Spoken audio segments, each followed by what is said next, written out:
This was actually a request video. Somebody asked me to post a video on the different things that you can do with opening and closing a hi-hat. So I'm going to give you a few ideas and how to execute this, and here we go. Okay, so the first thing we're going to talk about is what kind of sound you can get out of the hi-hat by opening and closing. Again, as we've talked about in the past, the hi-hat has two basic areas of impact that you're going to hit with your stick. The first area is the edge of the stick, which is more thick and abrasive. The second area is the more middle area of the hi-hat, the bulkiest area of your hi-hat, and you can hit that with the tip of your stick to get a really clean sound. But today we're going to talk about the different sounds you can get from combining open and closed hi-hat sounds. So I guess the best way to start practicing for this is to hit your hi-hat with it open and then close the hi-hat quickly and hit it while it's closed. So I'm going to show you how to practice for this. Alright, all I'm doing is opening the hi-hat and striking on the side of my stick with the side of the hi-hat, the side, with it open, and then closing the hi-hat and striking it again while it's closed. And so now the next step to practicing with opening and closing your hi-hat, what I want you to do is start matching your hi-hat hits with your bass, just like this. Once you've done that, you kind of have a feel for how that's going to feel, and then start opening and closing your hi-hat back and forth like you did the first time when we were practicing this, and it's going to sound something like this. Now that you have that kind of feel going on and you understand how to do that, now start messing around with it in your drum beats. I'm going to show you different ways that you can apply this and make it sound different every single time. The first one we're going to talk about is fitting it into a drum, an actual drum beat. This is normal 4/4 beat, the very first one you ever learned. Just going to throw it at the very end of the measure.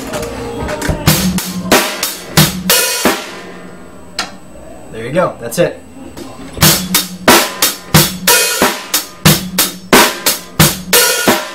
Okay, if you'll notice, the only different thing that I'm doing is I'm striking the hi-hat as it opens and again as it closes. Just like that. So, there's your first drum beat application with the open and closed hi-hat. Now you can start opening and closing the hi-hat more times within the measure, now that you've got a feel for what that feels like. Now I'm just going to do the same thing back to back.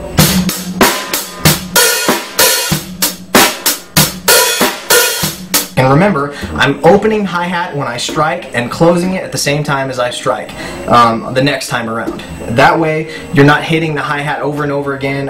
When I first started learning this technique, actually, I would open the hi-hat like this and I would strike it several times before I closed it. It sounds really bad. It sounds like you're slopping around a messy crap load. To keep it really clean, the trick to this is striking the hi-hat as it opens and as it closes on the measure. So once you've done that, now you have a feel of what it feels like to open the hi-hat and close the hi-hat back to back, and you remember you know, to strike it at the same time as it opens and closes. Now what you're going to do is string the same process over and over and over again so that you have a constant opening and closing of the hi-hat. It's going to sound kind of circusy like, but it's pretty cool, and a few bands use it, like for instance Korn does a lot of this, where you open and close the hi-hat continuously, and I'm going to show you how to do that now. We're just going to practice the same thing we've been doing, only completely back to back continuously.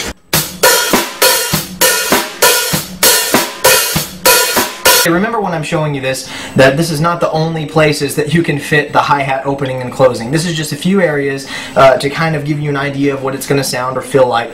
Now we're going to put it at the very end of a different kind of break beat to show you how you can kind of fit this in different areas.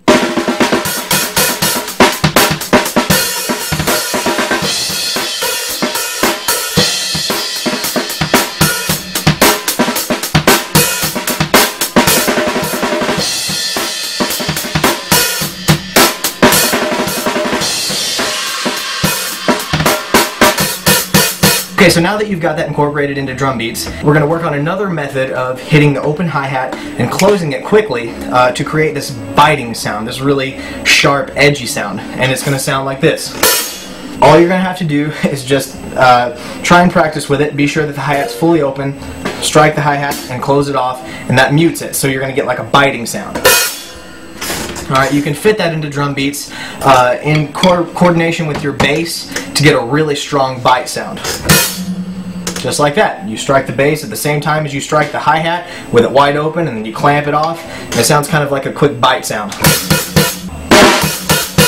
So there you have it, a couple different ways to incorporate open and closed hi-hats, and how to practice for the different ways that you play on that to get the optimum sound out of your open and closed hi-hat experience. Thank you very much for watching. Spiky Drummer.